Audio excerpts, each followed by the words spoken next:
النهارده هنتكلم عن موضوع بيتسأل كتير عن البلازما وفوائدها وبتتحقن ازاي وبتتكون من ايه. البلازما ليها انواع كتير. الانواع اللي موجوده mainly هنا في السوق الايطالي والذهبي والبايتين. البلازما ليها فوائد كتير مفيده للسكين، مفيده للبشره والشعر.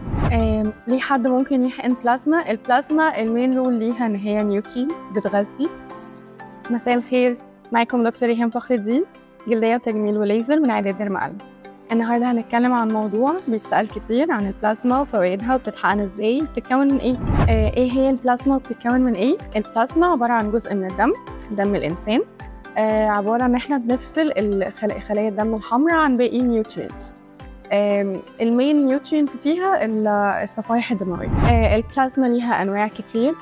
الأنواع اللي موجودة mainly هنا في السوق الإيطالي والذهبي والبايتين. البلازما بتتحط في تيوبس مخصصة ليها. التيوب دي بيبقى فيها جل صوديوم سيتريت، ده بيكون مادة معينة بتمنع تجلط الدم لأن احنا اوريدي عايزينها في شكل سائل، وبتتحط في جهاز اسمه centrifugation بيفصلها عن الدم. البلازما ليها فوائد كتير مفيدة للسكين، مفيدة للبشرة والشعر. بتتحقن من أي عمر عادي، بس مش بنحقنها في الأطفال لأن هم غالبا مش بيستحملوا، فبعد سن مثلا 15 سنة نبتدي نحقنها. ليه حد ممكن يحقن بلازما؟ البلازما المين رول ليها إن هي نيوترين بتغذي.